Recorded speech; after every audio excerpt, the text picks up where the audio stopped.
საზოგადოების ნაწილმა იხილა ვიდეო, რომელიც გუშინ ჩემმა მეუღლემ კოტე იოსელიანმა გამოაქვეყნა, სადაც ის თითქოს ბოდიშს იხდის მის მიერ 2018 წელს გაკეთებული საჯარო კომენტარის გამო უტა ივანიშვილთან დაკავშირებით. მე მინდა საზოგადოებას მოვუყვე რა მოხდა ამ ვიდეოს ჩაწერამდე. ჩემს მეუღლეს ჩვენი საცხოვრებელი სახლის სადარბაზოს მიმდებარე ტერიტორიაზე ვაკის აუზთან, სადაც ჩვენ ვცხოვრობთ ჩვენ სამ მცირეწლოვან შვილთან ერთად, ღამით ჩაუსაფრდა 5 ნიღბიანი პირი.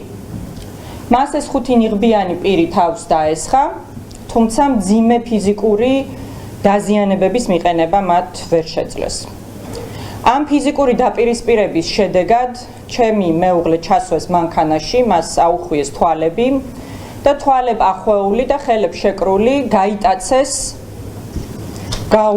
უცნობი მიმართულებით. რა თქმა უნდა, ჩვენთვის შეუძლებელია დავადგინოთ ზუსტი ლოკაცია მისი გატაცების, რადგან ის იყო თვალებ ახვეული მთელი ამ პერიოდის განმავლობაში, თუმცა დისტანციიდან და ტრაექტორიიდან გამომდინარე ჩვენ ვარაუდობთ, რომ ის გაიტაცეს და შემდგომ მრავალი საათის განმავლობაში იმყოფებოდა ეგრეთ წოდებული მოდულის შენობაში. ადგილზე მიყვანის შემდეგ გამტაცებლები 8 საათის განმავლობაში ახორციელებდნენ მასზე ზეწოლას, უსახელებდნენ მას მისი ყოველდღიური გადაადგილების მარშრუტს, მათ შორის ჩვენი უფროსი 10 წლის შვილის სკოლის და ჩვენი 2 წლინახევრის ტყუპების ბაღის ადგილმდებარეობას.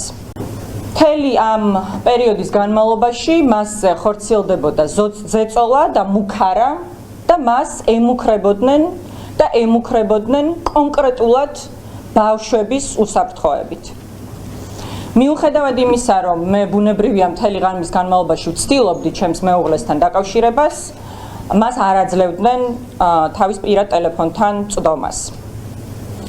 ყველას პირადი ცხოვრება პირადია, წერტილი. მაგრამ ყველას კარგად გვესმის, რომ უტა ივანიშვილზე 7 წლის წინ გაკეთებული განცხადება, რომელზეც კოტემ ფაქტიდან 3 დღეში საჯაროდ მოიხადა ბოდიში, გუშინდელი კოტეს ძალადობრივი გატაცების რეალური მიზეზი არაა და ეს არის მხოლოდ საბაბი. რეალური მიზეზი კი არის ჩემი დაშინება და ჩემი გაჩუმება. ახლა მინდა ძალიან გარკვევით ვთქვა.